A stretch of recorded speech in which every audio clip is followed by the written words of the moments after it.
은혜가 풍성한 하나님아, 믿는 자 한 사람 한 사람 언제나 오늘도 언제든지 변찮고 보호해 주시네. 주여 성령의 은사들을 오늘도 내려 줍소서.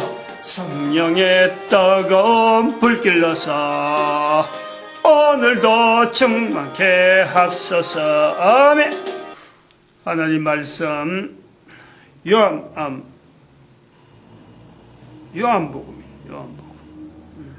15장입니다. 요한복음 15장 5절.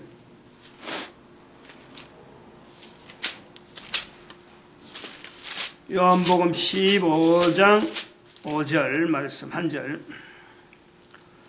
다 같이 합독합니다. 시작. 나는 포도나무요 너희는 가지니 저가 내 안에 내가 저 안에 있으면 이 사람은 과실을 많이 맺나니 나를 떠나서는 너희가 아무것도 할 수 없습니다. 아멘. 기도드립니다. 복된 시간 허락해 주신 것 감사합니다. 저가 내 안에 내가 저 안에 성령님을 인정하는 거룩한 삶으로 온 인간들이 예수 그리스도 안에서 참으로 복된 삶을 보낼 수 있도록 하는데 이 거룩한 시간들 쓰임받도록 복 내려 주시옵소서. 감사하고 예수님의 이름으로 기도드립니다. 아멘. 성령님 진리 지혜 교회. 진리 성령님 주제도 참 대단하잖아요. 1년 동안 해도 어림도 없지. 어느 정도, 아니야말로 참, 장님 코끼리 만지기 하고 같죠. 그러다가 또 진리, 지혜, 교회, 하나하나 제목이 이게 보통이 아니거든요. 좀 언급은 하고 지금까지 넘어왔습니다만은, 2012년, 오늘 아침 보니까 2012년 10월 14일 그때 그 전도자에 대한 설교 작성이라고 방침을 해갖고 아예 A4지 해갖고 성경 인물 가운데 전도자는 어떻게 있으며 또 성경 구조 속에서 어떻게 전도자들을 나타내는가 꼭 그거 포인트를 하려고. 그리고 1945년에 이스라엘의 독립의 자리 비교 2012년 10월 14일 날 이렇게 제목을 해가지고 이거 갖고 시작하는 거예요. 그러다가 2013년도에 이스라엘의 독립의 해방이란 이 위치를 2013년도에 예수님의 또 다른 십자가가 보이는 거예요. 이스라엘 백성들은 인정하지 않더라도 이스라엘 백성들이 이걸 느낄 수 있는 십자가. 그 2000년 동안에 이스라엘 백성들이 유리방황할 때에 아무도 이스라엘 백성들을 보살피지 않는 것 같으나 예수님께서는 여전히 그의 백성들을 지키시고 계셨다. 그걸 2013년도에 들어서 그걸 보았다는 거죠.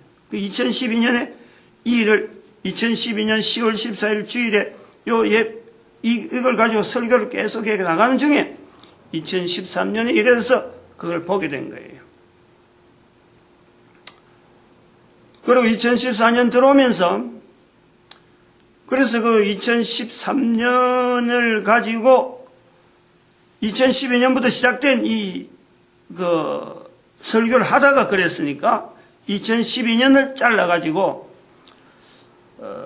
부활통일시대라고 선포를 2013년도에 선포를 했단 말이죠.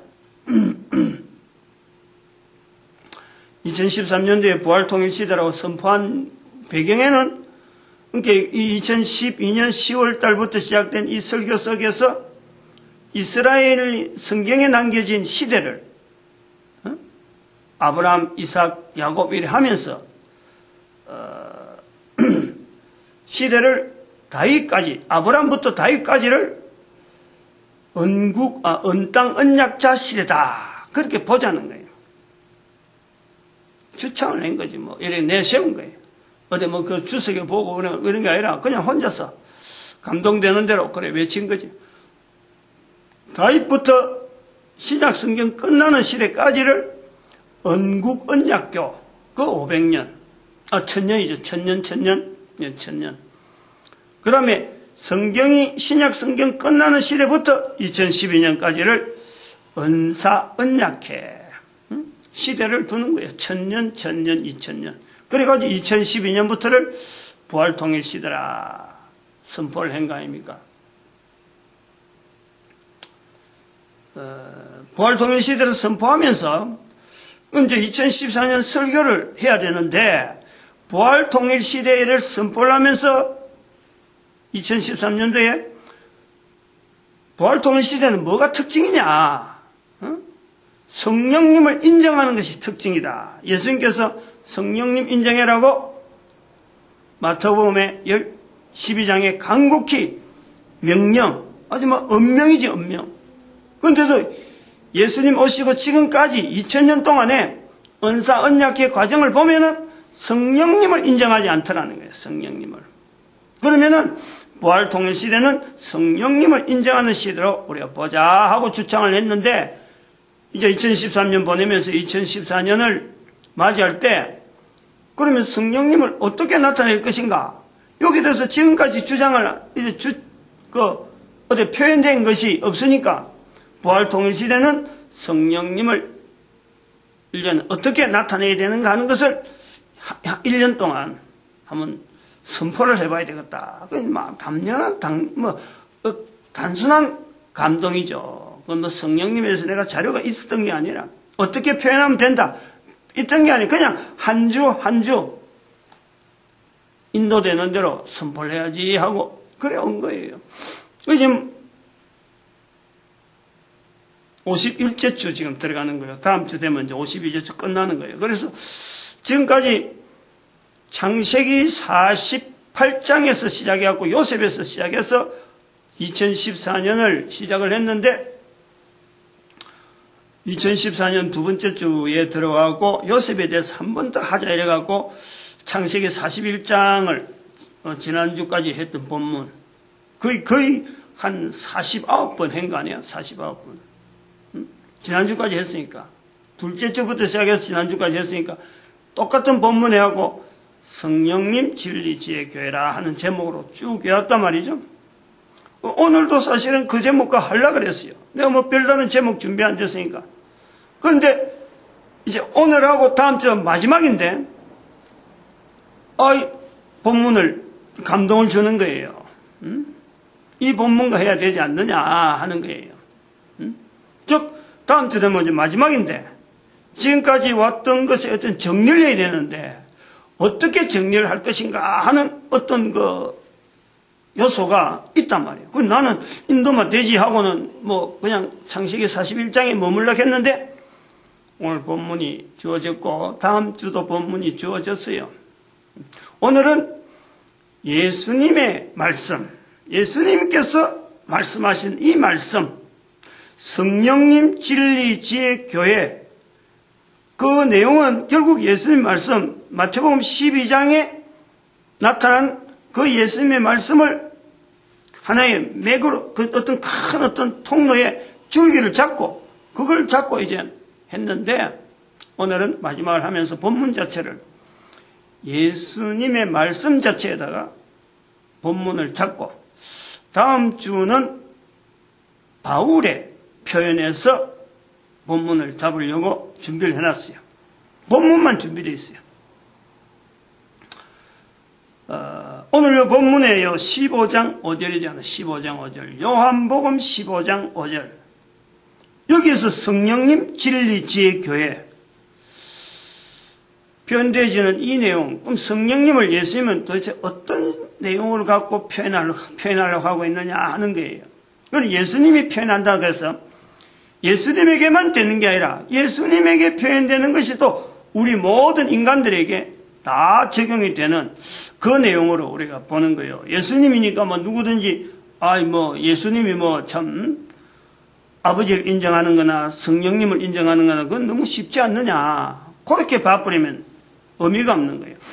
성령님 진리 지혜 교회라는 것은 지금 현재 모든 인간들에게 가능한 모든 사람이 다 성령님을 인정해야 되는 그걸 주장하고 지금 넘어오는 거예요. 그러면 예수님의 말씀 속에 우리 모든 사람에게 있는 성령님이 인정되어질 수 있는 누구나 인정할 수 있는 그 내용은 뭔가 본문에서 이제 나아가야 되겠죠.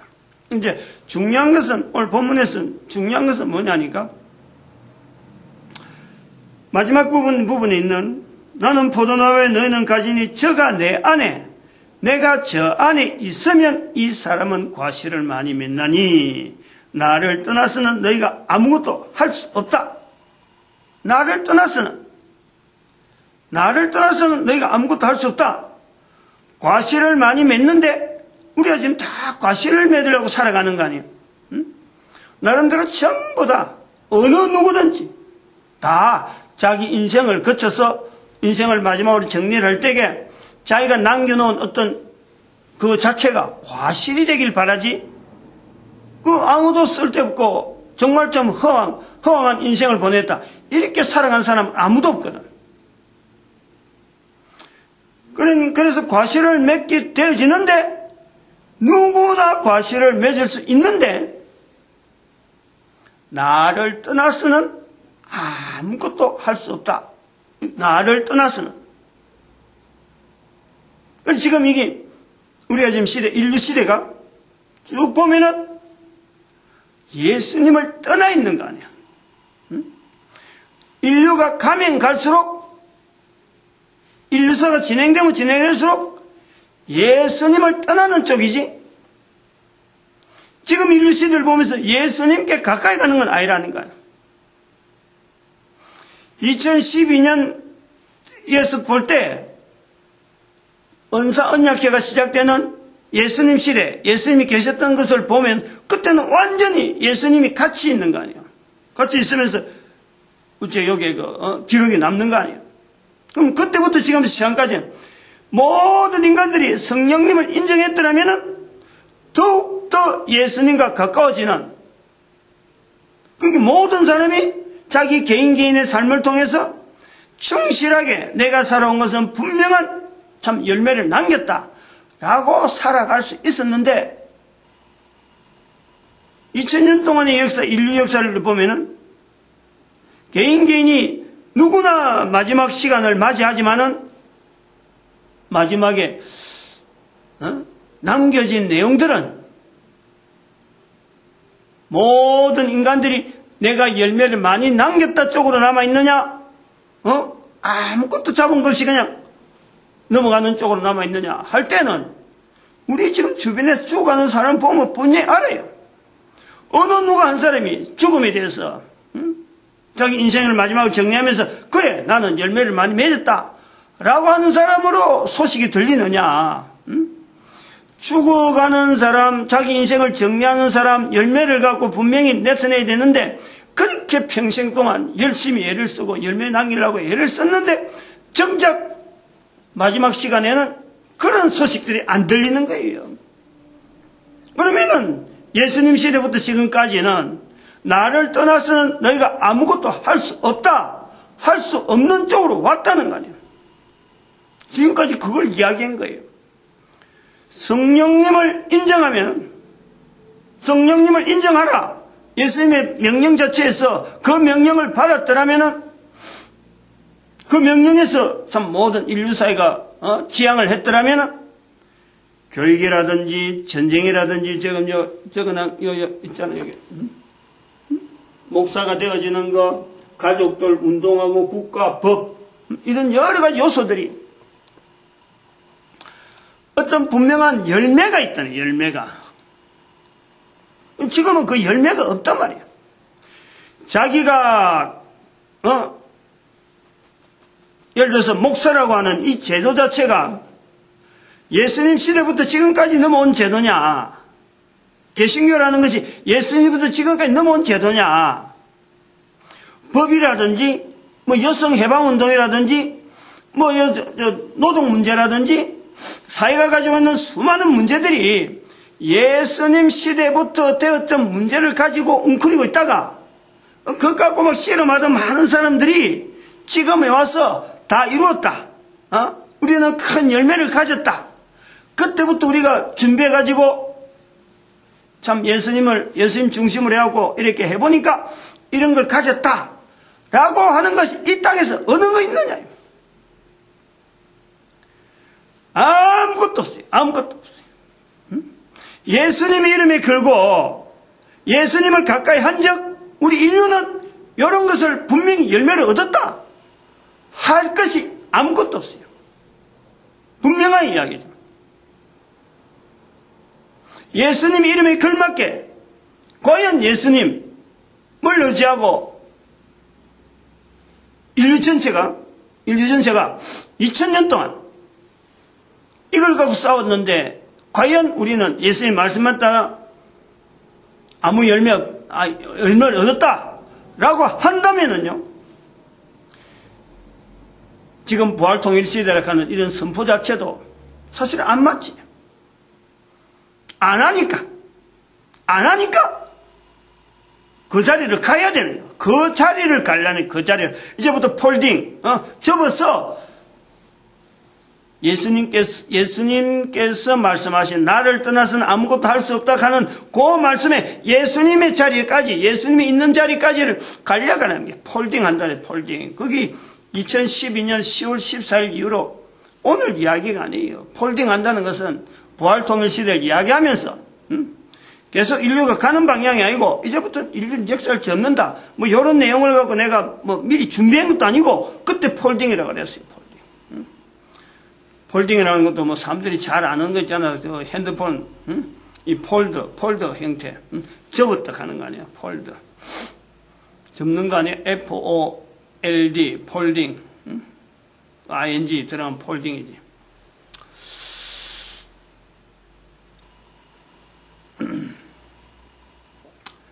교육을 지향을 하고, 무기를 지향을 하고, 문명을 지향을 하고 의료 기술을 지향하고 어느 거 하나 우리 인류사에 대해서 지금 현재 남아있는 어떤 내용을 이야기를 하더라도 인류 전체가 붙잡을 수 있는 그래 우리가 이거 하나가 예수님께서 말씀하시는 대로 인류 전체가 내놓을 수 있는 열매다 할 수 있는 것이 아무것도 없다. 애조차 말이죠. 안 날라 그러지. 그러면 교회라고 하는 이 교회가 있는데, 교회가 그럼 예수님 오셨으므로 우리가 열매가 있어서 교회의 머리다. 예수님께서 교회의 머리라고 해서 말씀하셔서 교회가 그럼 열매를 내놓을 수 있느냐? 예수님의 교회조차, 예수님을 떠나서는 아무것도 할 수 없다고 하는 그 말씀에 우리 비추봐도 교회조차 뭘 내놔요? 교회가 열매를 내놓을 게 뭐가 있어요? 아무것도 없어요. 즉, 떠나 있다는 거예요. 교회도 떠나 있고, 교회 여러 가지 이런 어떤 하는 것 자체로 다 떠나 있는 거예요. 이걸 떠난 대로 놔두지 않고, 다시 정리해서 앞으로 가겠다. 이걸 폴딩해서 예수님께로 가겠다는, 가까이 가겠다는 것이 이 부활통일 시대라는 거예요. 부활통일. 폴더라는 의미를 인류의 종말이라 하는 말을 썼는데, 인류의 종말이라는 말 자체를 인류가 멸절되는 것이 아니고, 이제부터 인류가 예수님을 떠나있던 방향으로 있다가 이제 예수님께로 향한다. 그 예수님께로 향하다 보면 2000년도까지 방향을 나가면은 그게 어디까지 들어가냐면은 에덴 동산까지 가네. 방향이. 지금은 에덴 동산에서 예수님 거쳐가고 어디로 갈지 모르는 채로 막 방황하고 있는 거예요. 그런데 부활통일시는 폴딩을 해갖고 이제 예수님을 거치고 그래 어디까지 가냐? 인류가 원래적인 자리.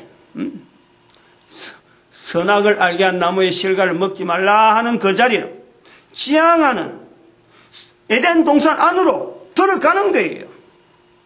에덴 동산이 멀리 있고 아주 못 가는 것처럼 아예 잊어버리고 누구든지 에덴 동산 자체를 가지고 뭐 어떤 지구상에 있었니 없었니 하고 이런 이야기는 하지만은 실제로 에덴 동산 자체를 바로 현장적으로 지금 현재 우리가 누릴 수 있다. 바로 지금이다. 이런 내용이, 이런 문화가요, 인류 사이에 없다니까. 근데 부활통일 시대는 바로 그걸 하자는 거예요. 가능하다는 거예요. 그건 지금까지 현 설교 속에 이제 들어있는 거죠. 그러므로 나를 떠나서는 하는 이 내용에서 우리가 딱 붙잡아야 될 것은 우리 인류의 방향은 분명히 예수님을 떠나 있다는 거예요. 떠나는 방향적으로 계속 간다는 거예요. 현재적으로. 여기서 브레이크를 걸지 않으면은, 스톱을 하지 않으면은 계속 간다는 거예요. 그럼 나를 떠나서는 너희가 아무것도 할 수 없는 우리 인간 인류 사회 전체가 가면 갈수록 후손들에게 아무것도 남겨놓을 수 없는 뭔가를 열심히 한다고 했는데 남겨놓는 것이라고는 전부 다 장난치는 거, 다음 세대가 살 수 없는, 지구를 완전히 파괴시키고, 오염시키고, 먹는 거 고갈시켜놨고, 완전히 원자 폭탄으로 해갖고, 원자 그 어떤 방사선 해갖고 말이야, 온 천지 지구를 막 뒤집어 놨고는 선조라고 사라지는 거예요.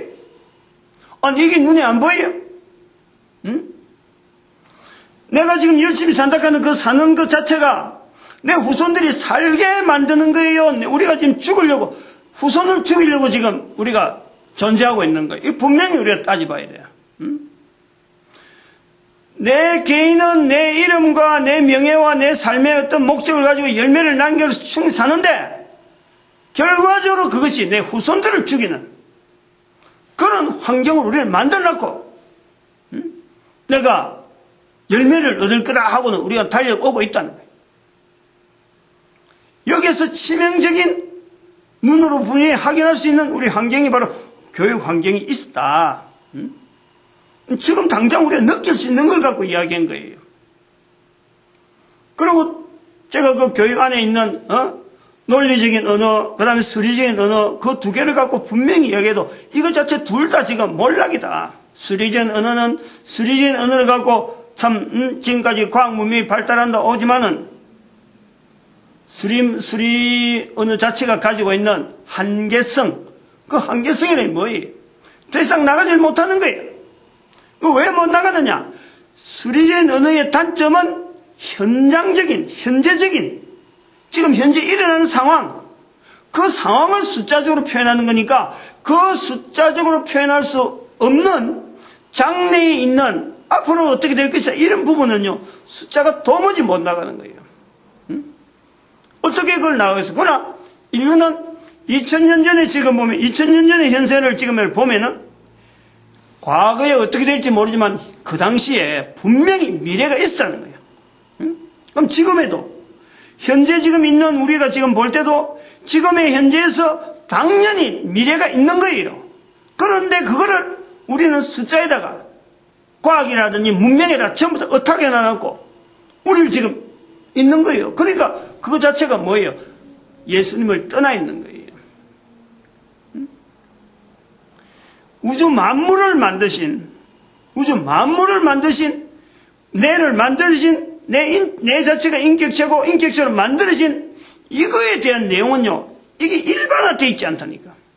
이게 무슨, 교회 다니는 사람이나 성경에나 표현되어 있는 것처럼 뭐 창조론이라고 하는 그 하나의 조그마한 어떤 표현 하나에다가, 그거는 창조론이야.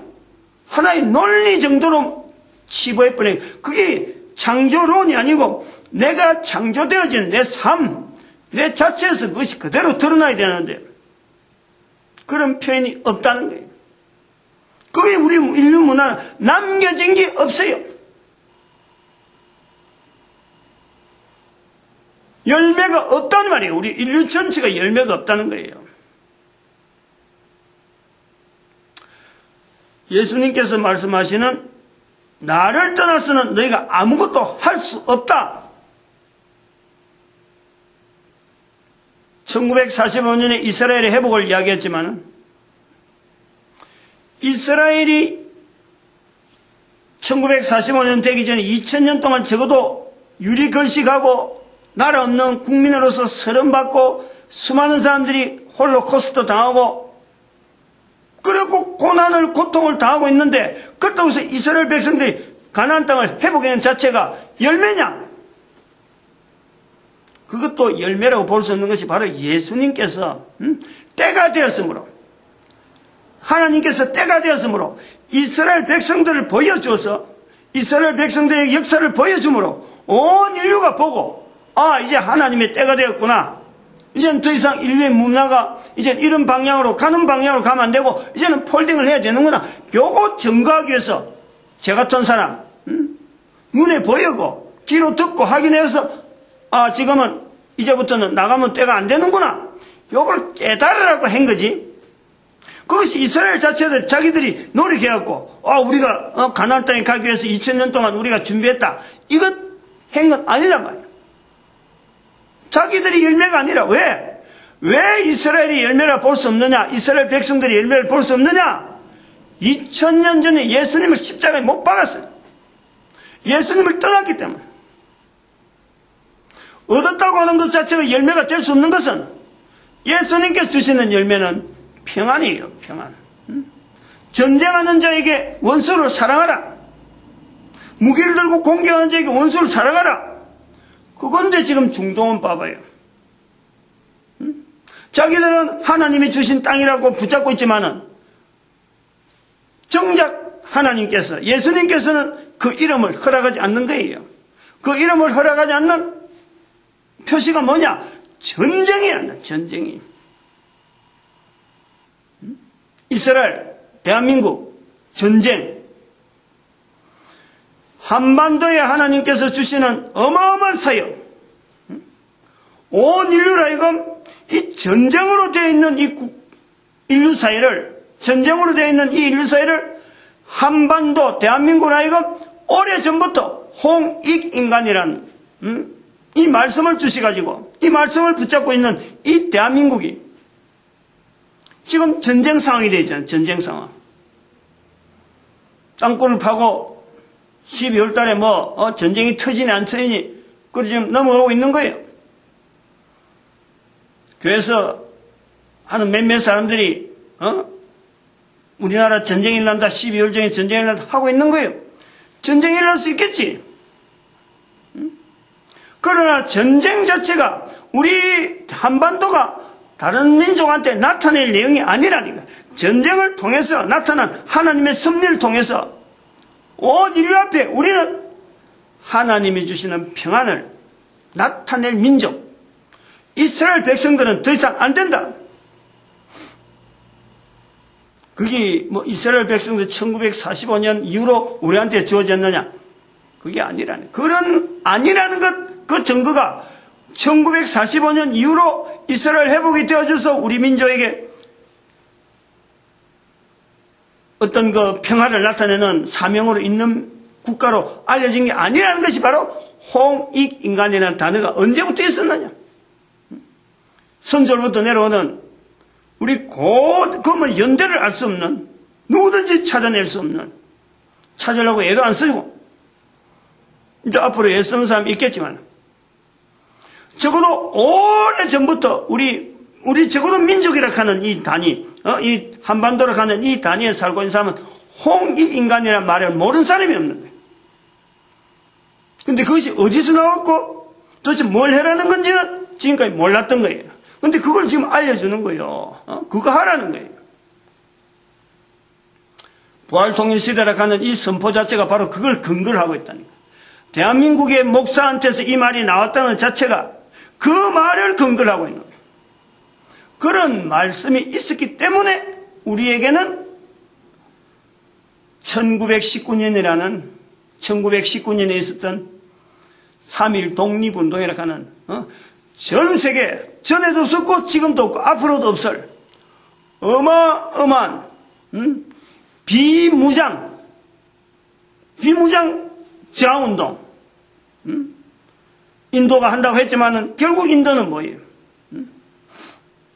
비무장이 아니라 완전히 그거는 원수를 이렇게 갈라놓는 그런 거잖아요. 사람 사이에 갈라놓는 적개심을 품고 있는 거예요. 그럼 우리는 온 나라들이, 민족이 일시에 일어나서 우리의 뜻을 보여준 거예요. 보여주고 그냥 묻히는 거예요.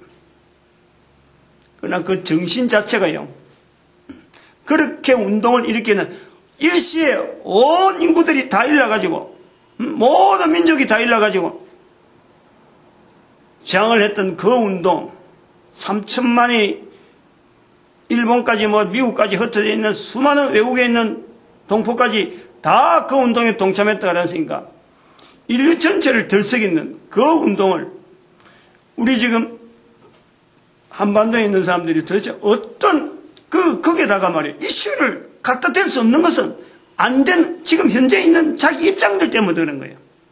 현재에 있는 입장에서 그 운동을 걸만한, 연결시킬 만한 어떤 매개체가 자기들한테 없으니까. 민족 사상 운동을 한다, 농민 운동을 한다, 노동 운동을 한다 하는 사람들이 전부 다 내세우는 게 광주 항쟁, 5.18인가 뭔가, 5.18인가, 광주 항쟁, 동학난, 동학운동, 그 노동운동이라고 하면서 그것도 노동항쟁이라고 하던가, 농민항쟁. 요런 무장으로 봉기한 것하고, 그리고 사회를 변혁시키려는 것, 어떤 힘을 분명히 과시한 것, 그것 가지고 자기들의 현재 정체성을 우리도 이래야지, 요런 일을 해야지, 라고 하는 것이 우리 지금 한반도 사태라니까. 한반도 자체의 이데올로기가 없다 사도요, 그것 자체가 자리를 콱 하고 그게 몽실몽실 나타나는 거예요. 이번에 어저께, 그저께구나, 금요일날 12월 19일 대한민국의 헌법이 보장하는 그 정당, 국회의원 정당 당석이 5명인가 있었다는 거야, 6명 있었다는 거야.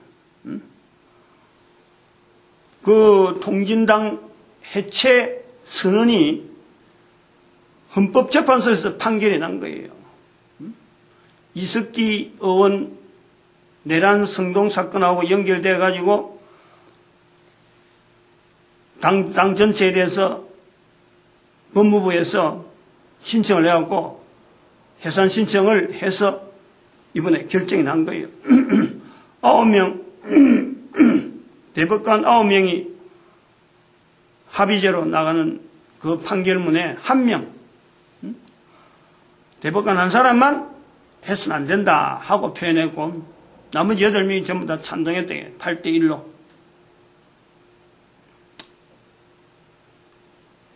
그 뿌리가, 이게 통진당이라고 하는 어떤 당 이것 자체가 우리 국민들 전체가 내세우고 있는 어떤 이 갈등들, 가치관들, 이게 흔들리고 이게 없으니까 생긴 거지. 아니, 통진당이 몇몇 사람 해갖고 그 어떤 국회의원 들어갈 정도로 그래 되나요? 될 수 있나요? 범서 그 뒤에서 밀어주는 어마어마한 사람들이 있단, 우리 국민들이. 그 국민들의 의식 속에서 통진당이라는 이 당이 헌법이 보장하는 국회의원에 들어갈 수 있을 정도로, 그렇게 지금 국민들 사이가, 우리가 지금 현재 존재하고 있는 국가 존재의 헌법재판소에서 이게 불법이다, 정당 해산을 해야 된다 할 판결이 날 정도로 우리 국민들이 지금 의식이 국가 존재 자체하고 완전히 반대되는 그런 의식 속에 있다는 거예요. 그런데 그러한 것이 5명만 있는 국회 정당을 없앴다고 해서 국민들 속에 있는 의식 자체가 바뀌느냐? 앞으로 문제는 더 크다는 거예요. 이 사람들이 어느 시대, 어느 연대를 거쳐서 어느 정도 시간을 보내서 이렇게 형성되었을까? 그거 자체가 있는 거예요. 도대체 무엇이 근거해서 이래 국민들에게 국회의원으로 들어갈 수 있는 정당으로 조직되어 줄 수 있는 이런 지원을 받아서 또 한편으로 헌법재판소에서 정당 해산이라고 하는 엄청난 헌정사상에, 우리나라 헌정사상엔 유례가 없고 전 세계적으로도 이런 건 어렵다는 거예요. 이런 흔적, 독일에서 한번 있었다 그러는데, 우리나라 사상에서는 뭐 이게 있을 수가 없는, 그러니까 독일도 서독, 동독 간에 어떤 뭐 문제가, 야기될 때 됐는지 모르지만 우리는 이데올로기 자체가, 이런 이데올로기 아주 극명할 때 나타나는 건데, 앞으로 또 이런 일이 있을 수 있겠느냐? 앞으로는 있을 수 없다는 거예요. 왜냐하면 이 연대가 이러한 의식 구조 자체가 발전되면 발전되지 이게 정당 없이 했다고 해서 사라지는 문제가 아니라는 거예요. 이걸 국민들이 알아야 되는 거예요. 정체가 없어요. 정체가. 그 정체가 없는 것을 두고 우리 민족이 가진 고유한 어떤 기능, 그것을 어디서 찾을 거냐? 정치를 잘하는 사람을 통해서 자유 하면서 뭐 외치면서 대통령 되면 한 4년 5년 있다가 없어지는 거예요. 또 다른 사람 오면은 김대중 나오면 김대중, 또 노무현 나오면 노무현, 뭐 이러다가 아이고 이거 안 되었구나. 또 다른 이데올로기 가진 사람들 또 세우고 그러다가 뭐 그러면서 정식되어가는 이 사람들 사이에 있는 이 어떤 개념을 가지고 있던 관념적으로 가지고 있던 쭉 국민적으로 쭉 형성되었던 이것 자체가 계속 파괴되고 하면서 당을 정당 정체를 할 수 있는 힘을 길러간 거예요. 앞으로도 발전한다는 거예요. 더 나간다는 거지. 그 세력이 더 커진다는 거예요. 헌법재판소 앞으로 8대1로 나왔지만은 적어도 9대0은 아니라는 거예요. 적어도 한 명이 있다는 거예요. 대법관 속에 있다는 거예요. 그럼 앞으로 그 사람이 2명 될지 3명 될지 누가 알아요? 9대0으로 국가 전체가 완전히 정체성 자체가 완전히 뒤바뀔 수도 있다는 거예요.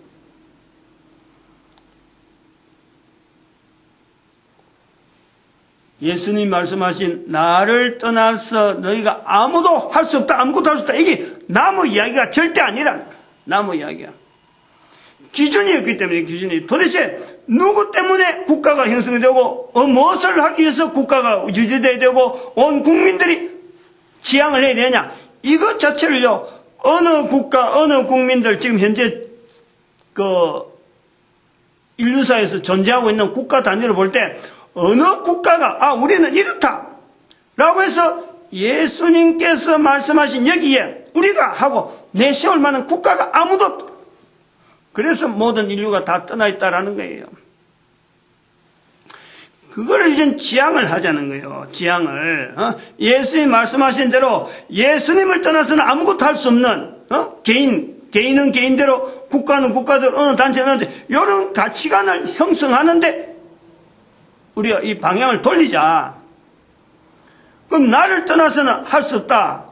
예수님이 말씀하신 저가 내 안에 내가 저 안에 이 말씀 속에 예수님께서 우리와 함께 할 수 있다. 즉 내가 개인이 이스라엘의 태방이라 하는 걸 보더라도 이스라엘은 자기들이 하나님을 떠나 있고 예수님을 떠나 있었는데 하나님은 늘 저들을 품어주시는 거예요.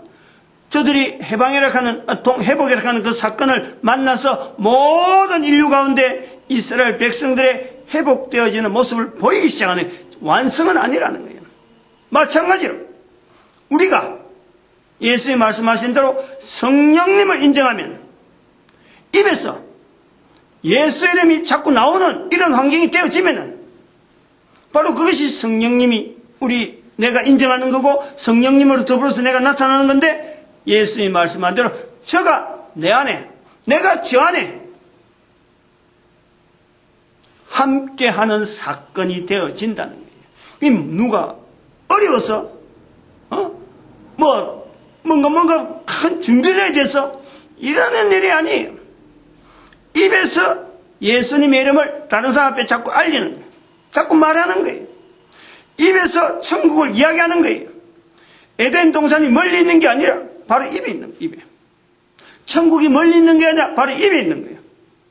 뭘 말하면 예수님을 다른 사람 앞에 나타내면 내 입에서 예수님 이름이 나온다는 자체는요, 내 힘이 절대 아니에요. 개인의 힘으로 갖고는 어림도 없어요. 성령님을 한다. 성령님으로.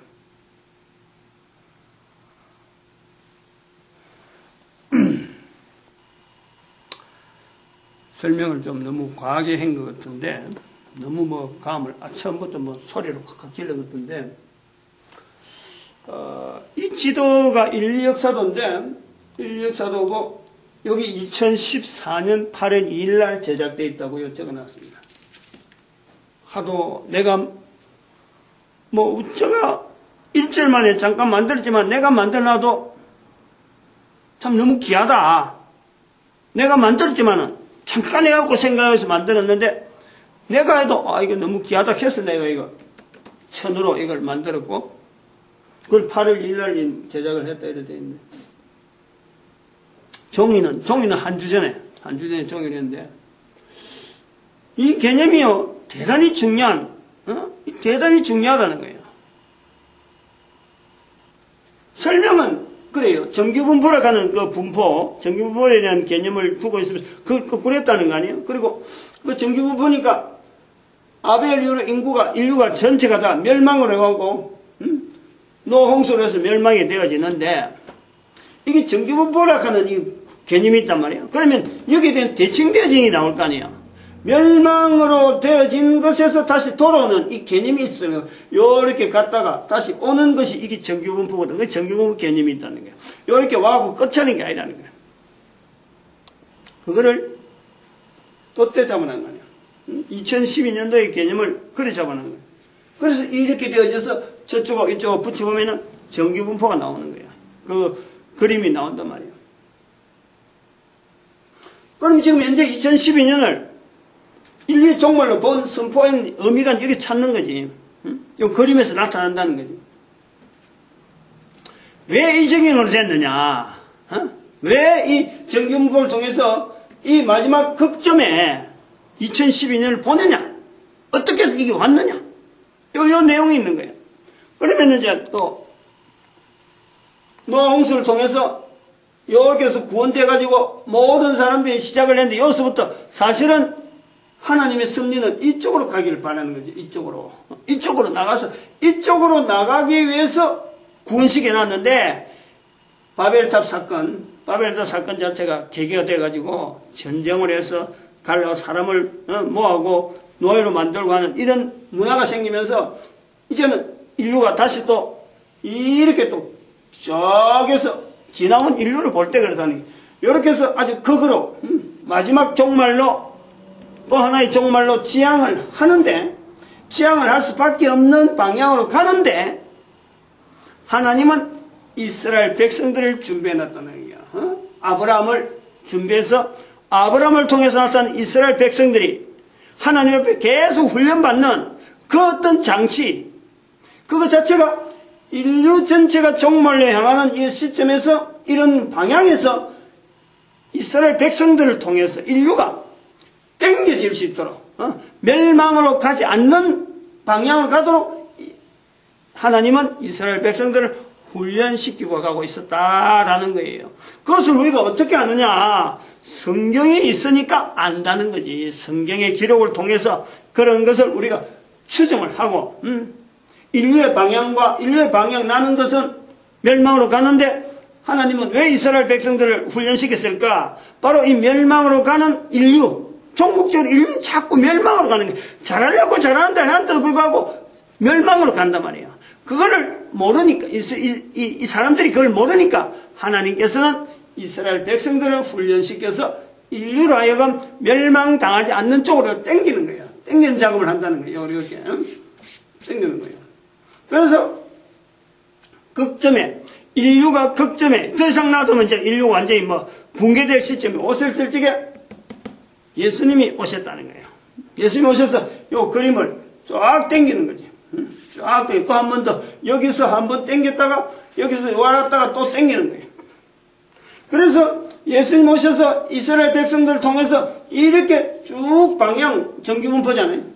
이런 방향으로 가는 것이 예수님이 오신 어떤 목적이 되어지고 또 노아 홍수의 그 개념도 거기서 살려가지고 이스라엘 이제 모든 인구들 하여금 정규분포가 정상적으로 나오는 그 방향으로 나가는, 즉 말하면 성령님을 인정하는 그 환경으로 인도되어지길 바랬는데 인간들이 결코 하나님을 멀리하고 하나님을 마음에 두기 싫어하고 하나님 앞에 하나님을 정인되어지길 싫어하면서 입에서 하나님에 대한 내용을 하지 않고 자기들끼리 우리가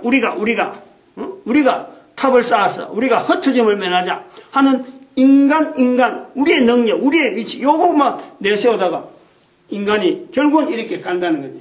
그러다가 여기까지 왔는데 예수님 오셨음으로 해서 다시 쫙 당겨갖고 이렇게 되어지는데 요렇게 가야 돼. 요렇게 예수님 오신 후로 성령님을 인정해서 그래서 제자들이 이제 그거에 대해서 준비를 하고 막 하겠어. 방향이 맞은 거예요. 잘 가다가 590년 이후로 나타난 하나의 그 교황제도 내에서 인류 전체가 이제부터는 방향을 돌리는 거예요. 전체가 가는 거예요. 전체가. 지금도 교황이 살아있다는 것 자체는 2012년 현재 2014년이지만은 2012년 부활통일 시대를 선포한 지금에도 교황이 남아있다는 것은 교황이 옛날에 있었다 하는 이런 제도가 아니고 지금도 교황이라는 제도가 남아있는 것은 바로 이 부분에 대한 증거예요. 교황이 어떤 위치냐? 인간을 멸망시키는 조직체로 여기서부터 나타난 거예요. 그래서 교황이 있었다가 아니고 현재 있다는 거예요. 그걸 대한민국에 2014년 8월 14일 날 방문했다는 거 아니에요. 사탄으로서 방문한 거예요. 근데 우리 온 국민들은 열방의 선지자로서 사탄을 철저하게 대항해야 될 우리 국민들은 그걸 그대로 마치 무슨 하늘에서 떨어진 어떤 무슨 평화의 사도처럼 하얀 옷 입고 다니니까 그냥 그대로 받아들인 거예요. 모르니까 그런 거예요. 모르니까.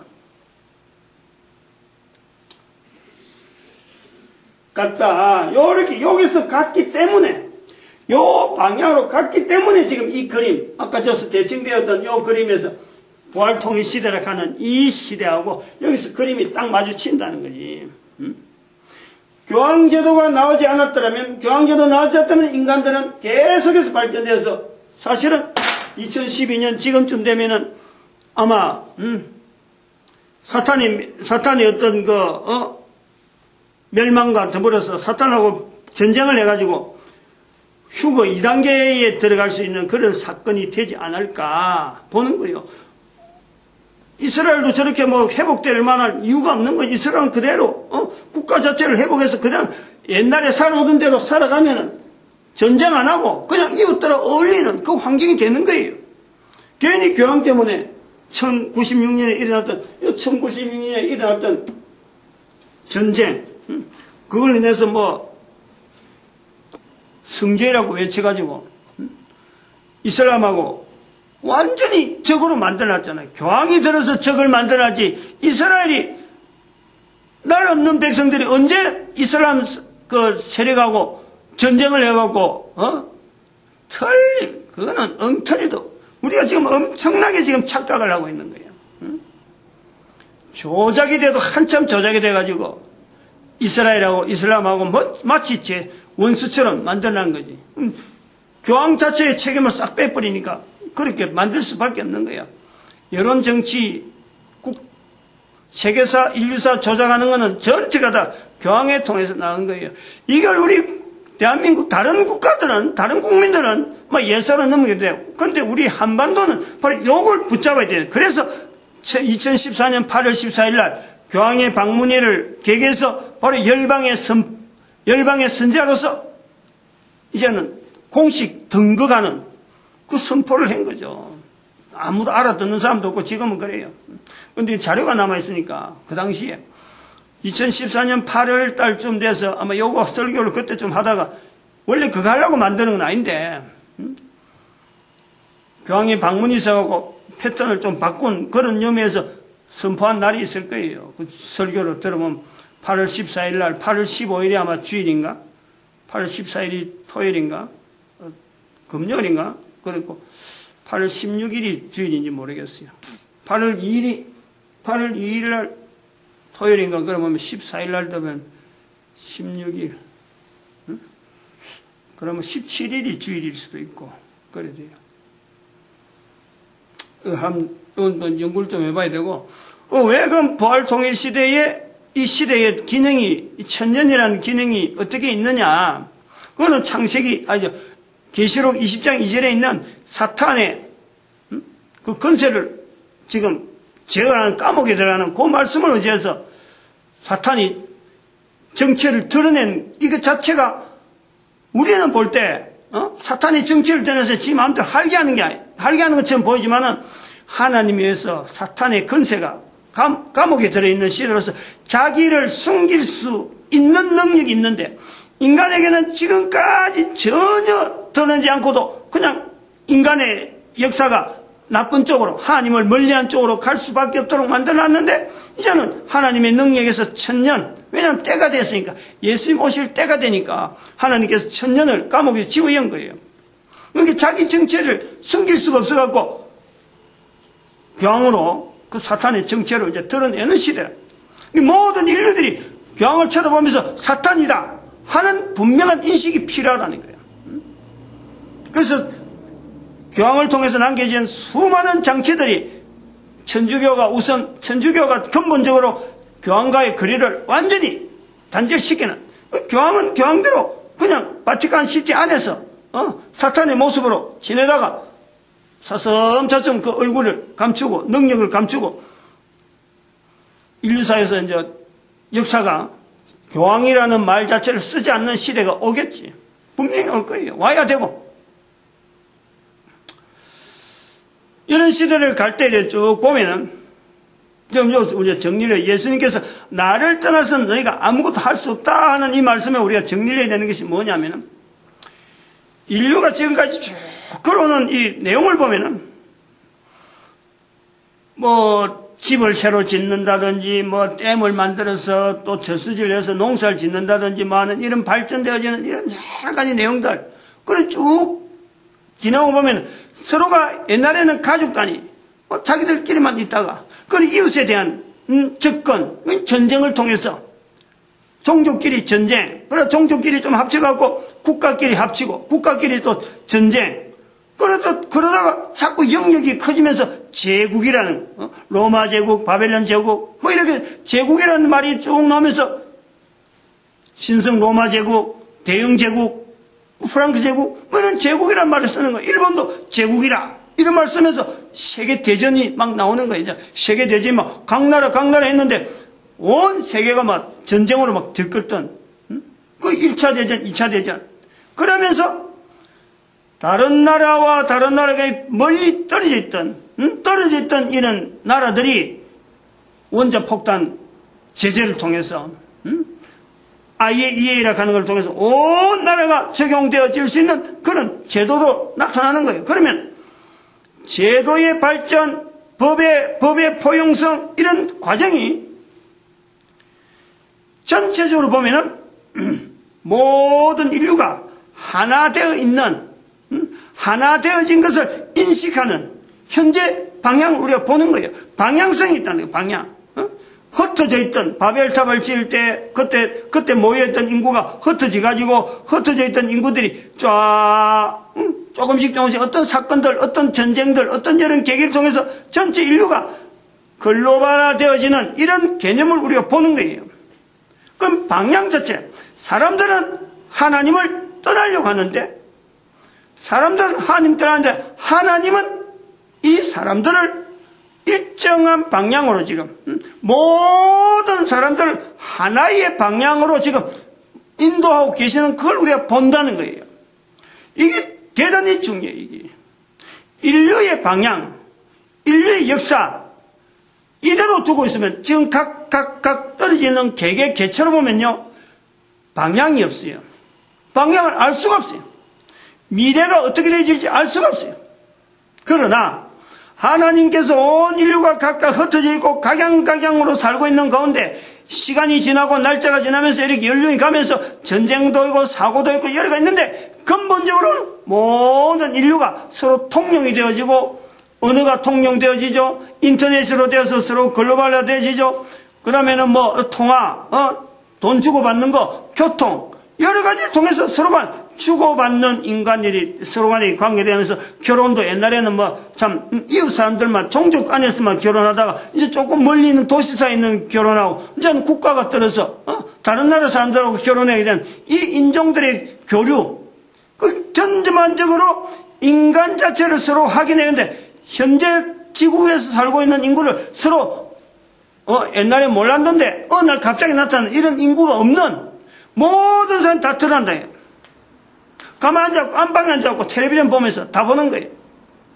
이건 결국은 뭐냐, 인간들끼리 전쟁을 통하든지 질병을 통하든지 그래갖고 막 서로 떨어지는 인사람들을 하나로 모으면서 하나님께서는 모든 인간들을 지금 한 방향으로 인도하고 있다. 이 섭리를 우리가 보게 되는 거예요. 그럼 이렇게 볼 수 있는 데에 하나님은 우리에게 주신 하나의 지침서, 하나의 교과서, 모든 인간들이 하나님을 떠나서는 아무도 살 수 없다 하는 이 내용을 보여주시는 것이 바로 성경이라는 거예요. 성경. 이스라엘 백성들을 통해서, 하나님 앞에 훈련받은 이스라엘 백성들을 통해서 온 인류를 하여금 한 방향으로 가고 있으니까 이 방향에 준비를 해라 하고 남겨진 책이 바로 성경이라는, 인류사 전체에서 성경 외에는 결코 인류 자체에 있어서 텍스트로 삼을 건 아무도 없다. 지난 시간에도 강조했지만 또 그런. 왜냐하면 의지할 데가 없으니까. 우리 인구가 하나님 앞에서 성경을 의지하지 않고 다른 걸 의지할 데가 없으니까. 역사적으로나, 그 다음에 능력적으로나, 그 효력적으로나 이런 걸 볼 때 성경 외에 다른 걸 대체하면서 예수님께 가까이 가는, 예수님과 함께 할 수 있는, 아무것도 할 수 없는 인간에게 예수님과 함께 할 수 있는 능력 있는 인간으로 만들어가는 데는, 능력 있는 국가로 존재되어지는 데는 성경 외에는 없다는 거예요. 성경이 각 나라 각 언어로 각 구분되어갖고 언어를 해석하고 받아들이는 데는요, 사람마다 다 달라요. 그런 부족한 부분까지 다 고려하셔서 남겨진 언어라는 거예요. 우리나라에서 표현하는 표현 자체가 미국에서 표현하는 거 똑같다? 어림없이 없어요. 히브리어로 표현되고 헬라어로 표현된 것이 영어로 되고 러시아어로 표현되고 독어로 표현된 내용이 똑같다? 아니에요. 그럼에도 불구하고 성경으로 쓰여요. 하나님께서 인간들에게 각양각양으로 있는 처해 있는 인간들에게 주어진 이 섭리로 주어진 이 성경은 모든 인간들이 하나님께서 바로 나에게 지금 그리고 앞으로 될 일, 내 후손들이 받아야 될 복, 가야 될 그런 그 방향들을 성경을 통해서 반드시 우리가 찾아내야 된다.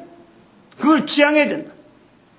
그렇지 않으면은 열심히 사는 것 같고, 삼성전자에 지난 시간에 얘기했지만 이건희 씨 같은 저런 사람들 다 최선을 다하고 모든 사람들이 다 인정한다 하지만 그 개인은 멸망의 길로 갈 수밖에 없는, 정말 인생을 살아도 허사는,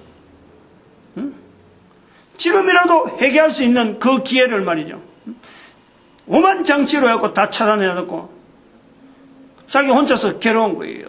외로운 거예요.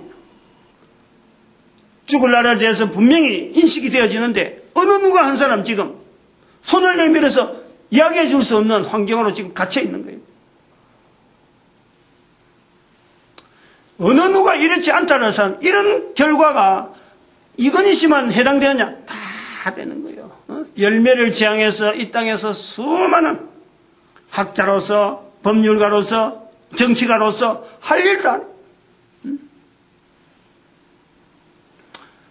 예화하고는 끝을 내야 되니까, 방향은 지난 시간에 얘기했지만 예수님께서 하시는 온 인류를 지향하는 그 방향은 빌립보서 2장 9절에서 11절이에요.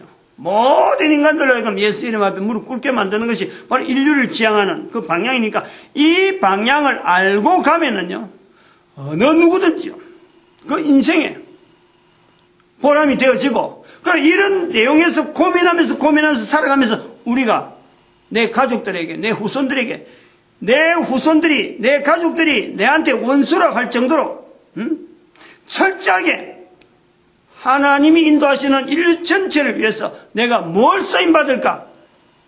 가족들하고 원수가 된다 하더라도 이 일은 해야 된다 라고 하는 그런 자리, 각 사람에게 다 주어진다니까. 다 가능하다니까.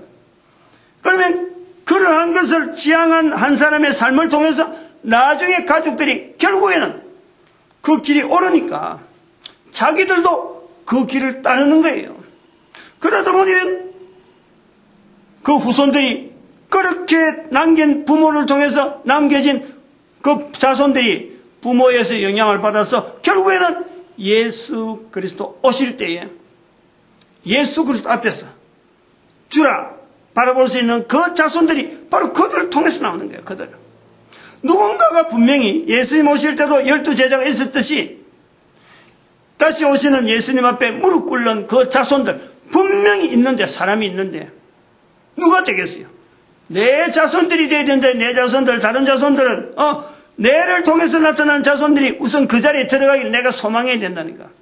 근데 내가 자손들을 위해서 남겨놓은 것이 아니고 지구를 멸망시키고 가족들이 살 수 없는 정도로 내가 일을 한다고 하면 돼. 내 자손들이 그 자리에 갈 수 있겠어요? 지뢰 뭘 다 죽어버리지.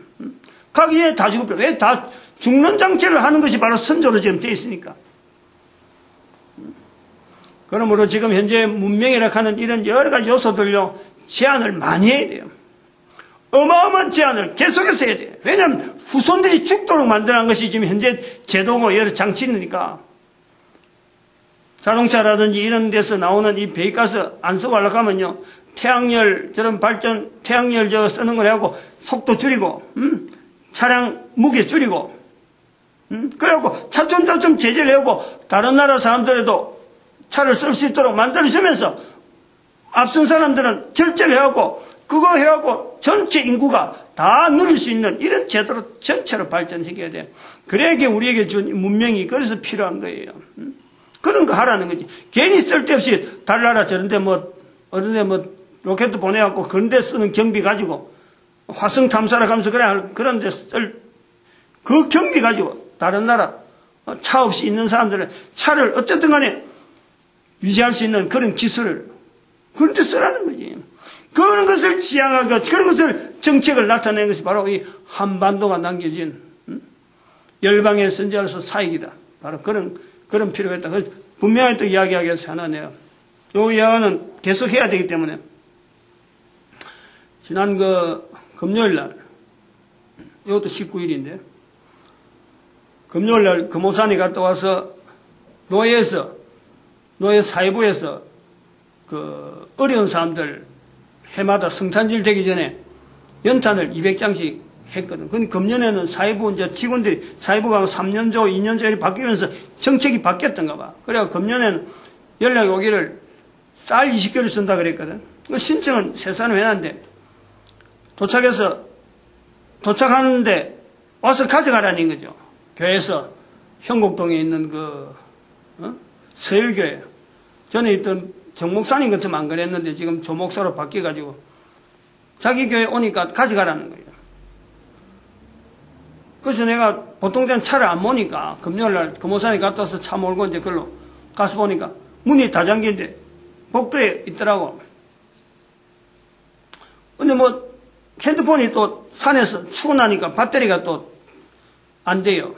얼어가지고. 그래서 집에 와서 다시 또 갔는데 문자로 전화를 하니까 전화를 받는데 전화번호 비밀번호를 알지도 문 앞에 있는 그래서 비밀번호 눌려서 가져가라 이거죠. 자기는 나와봐도 안 해요. 얼굴도 안 보여. 그냥 알아서 그 개수 몇 개 가져가 20kg짜리 그 가지러 간 사람이 그걸 들 수 있는지 안 들 이런 거 생각도 없는 거예요. 내보다 젊은데 한참 젊은데 주어진 양을 내가 다 실었어. 다 나눠줬어. 이제 나눠주고 내가 혼자서 생각하는 거예요. 목사 일을 하는 것이 구제하는 거 열심히 하는 건 좋지. 근데 목사가 방문을 하게 될 때에 문 앞에, 교회 앞에 들어갈 수도 없는 그런 문장치 해놓은 그런 교회, 그러고 아무리 세상 좋다고 해서, 전화 받아갖고, 전화로 갖고, 비밀번호 알려줘갖고, 문 열고, 들고 가고 찾아가라. 이렇게 대우하는 목사의 그 자세가 옳은가? 그러니까, 목사라고 하는 하는 사람, 개인뿐만 아니라, 어떤 특정한 내용이 아니라, 목사로서 하고 있는 일이 다양할 텐데, 그 다양한 일을 하는 중에, 하지 말아야 될 것, 어떤 태도를 해야 될 것, 이것 자체가 없어요. 목사가. 내 같으면은 그래 했을까? 물건을 찾으러 갖다 줬는데, 배달하러 갔는데, 내보다 한 8살 많은 노인이 왔는 거예요. 나도 힘들게 들었으니까, 자기가 그 앞에 갖다 놔라는 거죠. 나라는 거죠. 자기가 운반을, 그래서 들고 들어갔느냐, 내가 실어줄게. 그랬다니까, 한 사고 자기가 할 수 있다면서, 제대로 했다면서, 자기가 그거 나라고 해서 나라고 왔는데, 내가 몇 번 물어봤지. 이거 무거운데 들겠어요? 들 수 있다는. 그러면 만나서 이렇게 들 수 있다는 거 물어보는 거하고, 전화로 비밀번호 알려줘갖고, 그거 있으니까 있는 거 반 거 가져가라 하는 거하고는 분명히 좀 다르지, 의미가. 그걸 내가 좀 생각하면서, 목사가 하는 일이 수도 없이 많은데, 해야 될 일이 있고, 안 해야 될 일이 있고, 반드시 또 지켜야 될 일이 있는데, 이런 내용을 목사들이 과연 생각하면서 지금 현재 목사라는 제도를 가지고 있느냐? 당연히 해야 될 일. 우리가 무엇 때문에 목사라는 존재가 남아있어야 되는지, 이것 갖고 고민을 해야 되는, 다른 나라 사람들이 아닌 대한민국의 목사는 특히 더 고민을 해야 되는 그런 환경에 같은 동시대에 있는 목사들의 다양한 이 차이. 어떻게 하면 이런 사람들이 이 수많은 목사들이 할 일을 있는데 이걸 하나로, 우리 인류가 온전히 나아가는데, 예수님 오실 때 쓰임 받는데, 이 민족이, 대한민국의 모든 사람들이 한 명도 낙오되지 않고 다 쓰임 받는데, 목사가 앞장서야 될 텐데, 이 바른 행동을 하는데 하나로 모아질 때까지 언제가 되어질까? 고민스러워요. 그러나 될 날이 오겠죠. 그렇다고 해서 목사라는 사람이 다 된다는 건 아니고, 목사 중에서도 분명히 일리가 있다. 기도드립니다. 마칩니다.